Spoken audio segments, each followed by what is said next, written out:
അസ്സലാമു അലൈക്കും വറഹ്മത്തുള്ളാഹി തആല വബറകാതുഹു. ബിസ്മില്ലാഹിർ റഹ്മാനിർ റഹീം. അൽഹംദുലില്ലാഹി റബ്ബിൽ ആലമീൻ. വസ്സലാത്തു വസ്സലാമു അലാ അശ്റഫിൽ മഖ്ലൂഖീൻ വഅലാ ആലിഹി വസഹ്ബിഹി അജ്മഈൻ. അമ്മാ ബഅദ്. സ്നേഹാദരങ്ങൾ നിറഞ്ഞ സഹോദര സഹോദരിമാരെ, ഇന്നലെയുടെ ചരിത്രങ്ങൾ ഇന്നിൻ്റെ വഴികാട്ടിയാണല്ലോ നാളെയുടെയും. ഈ സത്യം നാം ബോധപൂർവം വിസ്മരിച്ചതാണ് സമൂഹത്തിന് ഭവിച്ച താളപ്പിഴയുടെ ഹേതു. ചരിത്ര യാഥാർത്ഥ്യങ്ങളെ മാറ്റിമറിക്കാനും തിരുത്തി കുറിക്കാനും കരുത്തു കാട്ടുകയാണ് കാടത്തത്തിൻ്റെ കറുത്ത കൈകൾ. എടുത്തെറിഞ്ഞാൽ ഉടഞ്ഞു പോകാത്ത തിളങ്ങി നിൽക്കുന്ന രത്നക്കല്ലുകളാണ് പ്രവാചക ശ്രേഷ്ഠന്മാരുടെയും പൂർവസൂരികളുടെയും സത്യ അധിഷ്ഠിത ജീവിത ചരിത്രങ്ങൾ. അത് അന്നും ഇന്നും എന്നും മനുഷ്യവർഗത്തിന് മാർഗദീപങ്ങളാണ്. അങ്ങനെയുള്ള ചരിത്ര സംഭവങ്ങളാണ് നമ്മൾ ഈ ഗ്രൂപ്പിലൂടെ പറഞ്ഞുകൊണ്ടിരിക്കുന്നത്. ഇൻഷാ അല്ലാഹ് ഒരു പുതിയ കഥക്ക് തുടക്കം കുറിക്കുകയാണ്. ഇന്ന് പറയാൻ പോകുന്ന കഥയുടെ പേര് കോപം വരുത്തിയ വിന, അഥവാ ദേഷ്യം വരുത്തിയ ഒരു വിപത്തിനെ കുറിച്ചുകൊണ്ട്. ഹബീബായ നബി തങ്ങൾ പറഞ്ഞല്ലോ, ഗുസ്തിയിൽ ജയിക്കുന്നതല്ല ശക്തൻ, ദേഷ്യം വരുമ്പോൾ തടുത്തു നിർത്താൻ കഴിവുള്ളവനാണ് ശക്തൻ. ദേഷ്യം വരുമ്പോൾ പറഞ്ഞുകൂടാത്തതും ചെയ്തുകൂടാത്തതൊന്നും ഇല്ലല്ലോ. അത്തരം ഒരു വിന സംഭവിച്ച ഒരു സാഹസികന്റെ കഥയാണ് ഞാൻ പറയാൻ പോകുന്നത്. കഥയിലേക്ക് നമുക്ക് ഇങ്ങനെ പ്രവേശിക്കാം. സാലിമിനെയും വഹിച്ചുകൊണ്ട് കുതിര പാഞ്ഞു വരികയാണ്. മദീനയാണ് ലക്ഷ്യം. ലോകാനുഗ്രഹിയായ മുഹമ്മദ് മുസ്തഫ തങ്ങളുടെ പാദസ്പർശനമേറ്റ് അനുഗ്രഹീതമായ നാട്. കുതിര കുതിച്ചു പാഞ്ഞു മദീന പ്രവിശ്യക്കുള്ളിൽ കടന്നു. അനിർവചനീയമായ സന്തോഷം സാലിമിന്റെ ഉള്ളിൽ കുളിർ കോരിയിട്ടു. പാടെ ക്ഷീണിതനായ സാലിം ദീർഘയാത്ര ആ യുവാവിന്റെ ശരീരത്തെ തളർത്തുകയാണ്. എന്നാലും തന്റെ ലക്ഷ്യം വളരെ അടുത്തെത്തിയിരിക്കുന്നു എന്നയാൾ ഓർത്തു. മുന്നിൽ മന്ദമായി ഒഴുകുന്ന ഒരു തെളിനീരരുവി. പെട്ടെന്ന് സാലിം കുതിരയുടെ കടിഞ്ഞാണ് വലിച്ചു. കുതിരപ്പുറത്തു നിന്നും ഇറങ്ങി അയാൾ ഒരു മരത്തിൽ കുതിരയെ ബന്ധിച്ചു. കുതിരക്കുമുണ്ടാവും വിശപ്പും ക്ഷീണവും. ഇത്ര നേരവും നിർത്താതെയുള്ള കുതിച്ചോട്ടമായിരുന്നല്ലോ. ഇനി ലക്ഷ്യത്തിലെത്തിയിട്ട് അതിന് തീറ്റ അന്വേഷിക്കാം. യുവാവ് അരുവിയിലിറങ്ങി മുഖവും കൈകാലുകളും കഴുകി തെളിനീർ കൈക്കുമ്പിളിൽ കോരിയെടുത്ത് ദാഹം തീർത്തു. മദീന മണ്ണിലൂടെ ഒഴുകുന്ന പുഴ, വെള്ളത്തിന്റെ കുളിർമയും മധുരിക്കുന്ന ചിന്തകളും സാലിമിനെ രോമാഞ്ചമണിയിച്ചു. അന്ത്യപ്രവാചകം പൂമേനി സ്വല്ലല്ലാഹു അലൈഹി വസല്ലമയുടെ പാദസ്പർശനമേറ്റ് പവിത്രമായ ഭൂമി, ഈ അനുഗ്രഹീത മണ്ണിൽ പിറന്നു വീഴാനുള്ള ഭാഗ്യം എനിക്ക് കിട്ടിയില്ലല്ലോ എന്ന് അദ്ദേഹം കുണ്ഠിതപ്പെടുകയാണ്. സാലിം എങ്കിലും ഈ മണ്ണിൽ കാലുകുത്താനുള്ള ഭാഗ്യം കിട്ടിയല്ലോ എന്ന് സമാധാനിച്ചു. തീർച്ചയായും അത് അള്ളാഹു തൻ്റെ മേൽ ചൊരിഞ്ഞ ഔദാര്യമാണ്, സൗഭാഗ്യമാണ്. ആദ്യം മസ്ജിദ് നബവിയിലെത്തണം. സ്വർഗപ്പൂന്തോപ്പാണെന്ന് അന്ത്യപ്രവാചകൻ പുകഴ്ത്തി പറഞ്ഞ അവരുടെ റൗള ഷരീഫിൽ ചെന്ന് 2 റക്അത്ത് നിസ്കരിക്കണം. ഹുജറത്ത് ഷരീഫിലെത്തി സലാം പറയണം. ഈ പാപിയായ സാലിമിന് പരലോകത്തിലെ നിരാലംബാര ഘട്ടത്തിൽ തുണയും ഷഫാത്തുമാകണമെന്ന് അപേക്ഷിക്കണം. എന്നിട്ട് വേണം നീതിയുടെ നെടുംതൂണായ അമീറുൽ മുഅ്മിനീൻ ഉമർ ഫാറൂഖ് റളിയല്ലാഹു അൻഹു നേരിട്ട് കണ്ട് ഉപദേശങ്ങൾ തേടാൻ. സ്വർഗത്തിൽ അനശ്വരമായ മണിസൗധങ്ങളുടെ അവകാശിയാണ് ഉമർ റളിയല്ലാഹു അൻഹു. അവരെ സ്നേഹിച്ചാൽ സ്നേഹിക്കുന്നവരെയൊക്കെ അള്ളാഹു സ്നേഹിക്കും. ആ സ്നേഹമാണ് എനിക്കും വേണ്ടത്. അനർഘളമായ സ്നേഹത്തിന്റെ ഉറവ, കലർപ്പില്ലാത്ത സ്നേഹമാണത്. നിത്യശാന്തിയുടെ നിസ്തുല പ്രകാശമാണത്. അതാണ് റബ്ബിൽ നിന്നും കിട്ടാവുന്ന പരമമായ ഔദാര്യം. എത്ര നാളായി കൊതിച്ചതാണ് ഈ മദീനയിൽ ഒന്ന് വന്നു പോകാൻ. ഓരോ തവണയും ഓരോ തടസ്സങ്ങൾ അല്ലെങ്കിൽ അലസത. ഇപ്പോഴാണ് ഔദാര്യവാനായ റബ്ബ് എനിക്കതിന് വഴിയൊരുക്കി തന്നത്. ഓരോന്നിനും അള്ളാഹു നിശ്ചയിച്ച ഓരോ സമയമുണ്ടല്ലോ. ഇപ്പോഴെങ്കിലും അതിന് സാധ്യമായല്ലോ, അൽഹംദുലില്ലാ. വേഗം അംഗസ്നാനം ചെയ്തു നിസ്കരിച്ചു. കലശമായ ക്ഷീണം തോന്നി. ഒരു വൃക്ഷത്തിന് തണലിൽ നീണ്ടു നിവർന്നു കിടന്നു.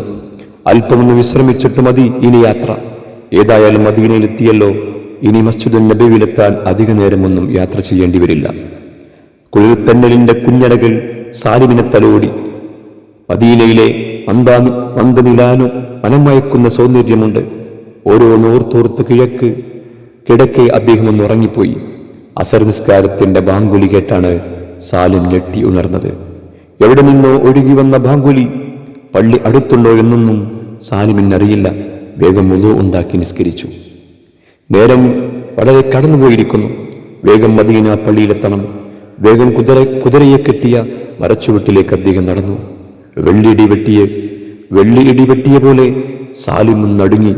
കുതിരയെ കാണാനില്ല. കെട്ടുകാർ പൊട്ടിച്ചു കടന്നു കളഞ്ഞിരിക്കുന്നു കുതിര. മനസ്സിൽ ഭീതിയുടെ കുഞ്ഞോളങ്ങൾ. ചുറ്റുമൊക്കെ അന്വേഷിച്ചു നടന്നിട്ടും കുതിരയെ കാണാനില്ല. ഭീതി ഇപ്പോൾ മനസ്സിൽ സ്വരൂപിച്ചു വച്ചിരുന്ന സന്തോഷത്തിന് അല്പാൽപമായി കാർന്നു നിന്നാൻ തുടങ്ങുകയാണ്. സാലിം നടന്നു. ആരെങ്കിലും കണ്ടാൽ അന്വേഷിക്കാമെന്നായിരുന്നു. നടന്ന് സാലിം എത്തിച്ചേർന്നത് ഒരു തോട്ടത്തിലാണ്. തോട്ടത്തിൽ വാർദ്ധക്യത്തോടടുത്ത ഒരു മനുഷ്യൻ ഒരു ഈന്തപ്പനയിൽ ചാരിയിരിക്കുന്നു. വിഷാദചിത്തനായി കണ്ണും പൂട്ടിരിക്കുകയാണ് മനുഷ്യൻ. തോട്ടത്തിലെ കാവൽക്കാരനാവും. ഹബീബേ, ഇതുവഴിയെങ്ങാൻ ഒരു കുതിര പോകുന്നത് നിങ്ങൾ കണ്ടോ? സാലിം ചോദിച്ചു. അദ്ദേഹം ഞെട്ടിയുണർന്ന പോലെ പിടഞ്ഞെണിയേറ്റു. നിങ്ങൾ എന്താ ചോദിച്ചത്?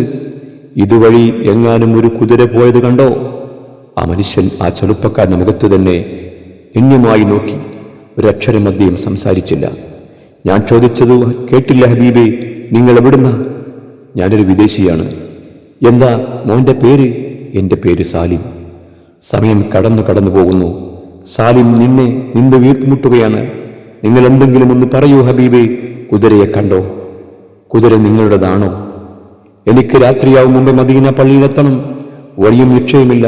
ഞാൻ കുതിരയെ നിർത്തിയിട്ട് ഒന്ന് വിശ്രമിക്കാൻ കിടന്ന അല്പമൊന്ന് മയങ്ങിപ്പോയി. വൃദ്ധന്റെ കണ്ണുകൾ നിറഞ്ഞു തുളുമ്പി. സാലിമിന്റെ കൈപ്പത്തികൾ കൂട്ടിപ്പിടിച്ച് അയാളുടെ മുഖത്തേക്ക് സൂക്ഷിച്ചു നോക്കിക്കൊണ്ട് വൃദ്ധൻ നിന്നു. അദ്ദേഹം നിന്നു വിറക്കുകയാണ്. എന്തെങ്കിലും ഒന്ന് പറയൂ. നിങ്ങൾ കണ്ടില്ലെങ്കിൽ ഞാൻ മറ്റെവിടെങ്കിലും അന്വേഷിക്കാം. കുതിരയില്ലാതെ വന്നാൽ ഞാൻ എന്തു ചെയ്യും? എനിക്കെന്റെ നാട്ടിലേക്ക് മടങ്ങിപ്പോകണ്ടേ? മോനെ, നീ എന്നോട് ക്ഷമിക്കുമോ? വൃദ്ധൻ ഇടർച്ചയോടെ ചോദിച്ചു. ഞാൻ നിങ്ങളോടെന്താ ക്ഷമിക്കാനാണ്? നിങ്ങളിപ്പോൾ എൻ്റെ ക്ഷമയെ തന്നെ തകർത്തുകൊണ്ടിരിക്കുകയാണ്. ഇങ്ങനെ സംഭവിച്ചു പോകുമെന്ന് ഞാൻ ഒരിക്കലും വിചാരിച്ചില്ല. മോനെ, റബ്ബ് എന്നെ കൊണ്ടങ്ങനെ ചെയ്തിച്ചതാവും. എൻ്റെ റബ്ബറിയാതെ ഒന്നും സംഭവിക്കില്ലല്ലോ. സംഭവിച്ചു പോയെങ്കിലും എനിക്ക് ഓടി രക്ഷപ്പെടാമായിരുന്നു. നിങ്ങൾ അതറിയില്ലല്ലോ. ഞാൻ ഓടിപ്പോയാലും റബ്ബിന്റെ മുന്നിൽ നിന്നും രക്ഷപ്പെടാനാവില്ലല്ലോ. ഒക്കെ റബ്ബിന്റെ വിധി. വൃദ്ധൻ നെടുവീർപ്പിട്ടു. ഹൈ ഹബീബേ, നിങ്ങൾക്കെന്തു പറ്റി? നേരം വെറുതെ പാഴാവുകയാണ്. എനിക്ക് മസ്ജിദുൻ നബവിയിലേക്ക് പോകേണ്ടത്. അമീറുൽ മുഅ്മിനീനും എനിക്ക് കാണേണ്ടതുണ്ട്. പറയാം മോനെ, പറയാം. ഞാൻ നോക്കുമ്പോൾ ഒരു കുതിര തോട്ടത്തിലെ വിളകൾ നശിപ്പിക്കുന്നു. ഞാൻ ആട്ടിയിട്ടും വിചട്ടിയിട്ടും അത് പോയില്ല. ഒരുപക്ഷെ അതിന് വിശപ്പ് സഹിക്കാനാവാതാവും. എന്നാലും എനിക്കത് കണ്ടു നിൽക്കാൻ പറ്റുമോ മോനെ? എവിടെന്ന് കിട്ടുന്ന ശമ്പളം കൊണ്ട് 4-5 പേരുടെ വിശപ്പ് മാറ്റണം. ഉടമയറിഞ്ഞാൽ എന്നെ വെറുതെ വിടുമോ? എന്നിട്ടെവിടെയാണ് ആ കുതിര?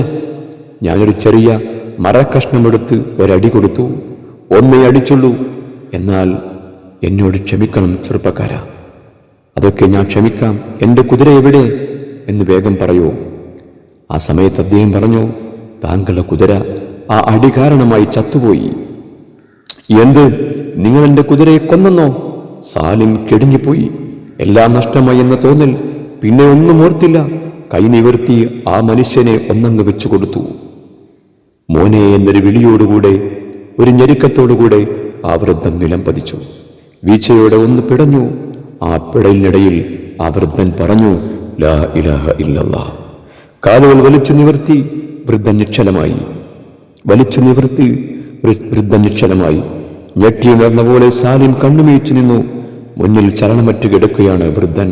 യാ അല്ലാഹ്. കുറ്റബോധത്തോടെ സാലിം വൃദ്ധന്റെ അടുത്തിരുന്നു. ഹബീബേ, എന്റെ പൊന്നു ഹബീബേ. സാലിം വൃദ്ധനെ കുലുക്കി വിളിച്ചു.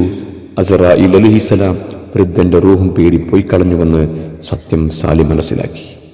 എന്റെ സംരക്ഷകനായ നാഥ, എന്നെ നീ ഈ പുണ്യഭൂമിയിലേക്ക് നയിച്ചു കൊണ്ടുവന്നത് ഇതിനു വേണ്ടിയായിരുന്നു. എന്റെ കൈകൊണ്ടാണ് ഈ സാധുവൃദ്ധന്റെ മരണമെന്ന് ഞാൻ അറിഞ്ഞതേയില്ല റബ്ബേ. നാഥ, നീ ഇപ്പോൾ എന്നെ ഒരു കൊലപാതകമാക്കിയിരിക്കുകയാണ്. എനിക്ക് വേണമെങ്കിൽ ഒരു പതികനെ പോലെ ഇവിടെ നിന്നും രക്ഷപ്പെടാം. എന്റെ ലക്ഷ്യങ്ങൾ പൂർത്തീകരിച്ച് സുരക്ഷിതമായി എന്റെ നാട്ടിലേക്ക് മടങ്ങാം. എനിക്കിപ്പോൾ നഷ്ടമായിട്ടുള്ളത് ഒരു കുതിരയാണല്ലോ. പക്ഷേ നീയൊക്കെയും നേരിട്ട് കണ്ടുകൊണ്ടിരിക്കുന്നവനല്ലേ. ഞാൻ ഇവിടുന്ന് ഒളിച്ചോടിപ്പോയാലും മാഷറിലെ വിചാരണ വേളയിൽ ഞാൻ എവിടെയാണ് ഒളിക്കുക? നിന്റെ പരമാധികാരത്തിന് മുന്നിൽ സർവസ്വാതന്ത്ര്യവും നഷ്ടപ്പെട്ട ഈ മഹാപാപിക്ക് നീ മാത്രമല്ലാതെ ഒരു രക്ഷയുമില്ല റബ്ബേ. നിന്റെ വിധികൾ അതെന്തായാലും ഞാനിതാ പക്ഷാതാപത്തോടെ സ്വീകരിക്കുന്നു റബ്ബേ. സാലിം ആ തോട്ടത്തിന്റെ പുറത്തേക്ക് കടന്നു. ആ വൃദ്ധന്റെ വിടന്നീച്ചു നടക്കുകയാണ് ആ യുവാവ്. സാലിം വൃദ്ധന്റെ വീടിന്റെ മുന്നിലെത്തി സലാം പറഞ്ഞു. സലാം അടക്കിക്കൊണ്ട് 2 യുവാക്കൾ പുറത്തു വന്നു. നിങ്ങൾ ആരാണ്? എന്റെ പേര് സാലിം. എന്താ വേണ്ടത്? നിങ്ങൾ ആ തോട്ടം സൂക്ഷിപ്പുകാരൻ ഹബീബിന്റെ മക്കളാണോ? ഉവ്. എന്തേ? ഞാനൊരു വിദേശിയാണ്. മസ്ജിദുൻ നബവി സന്ദർശിക്കാനും അമീറുൽ മുഅ്മിനീനെ കണ്ടുപദേശം തേടാനും വന്നതാണ്. അതിനെന്താ? നിങ്ങൾ ഈ സഹോദരനോട് ക്ഷമിക്കുമോ? എന്തിന്? എനിക്കൊരു കയ്യബദ്ധം പറ്റിപ്പോയി. സാലിം നിറക്കണ്ണുകളുടെ സംഭവം പറഞ്ഞു. അവർ വേഗം സാലിമിനെയും കൂട്ടി തോട്ടത്തിൽ പോയി മയ്യത്ത് ചുമന്നുകൊണ്ടുവന്ന് സംസ്കരിച്ചു.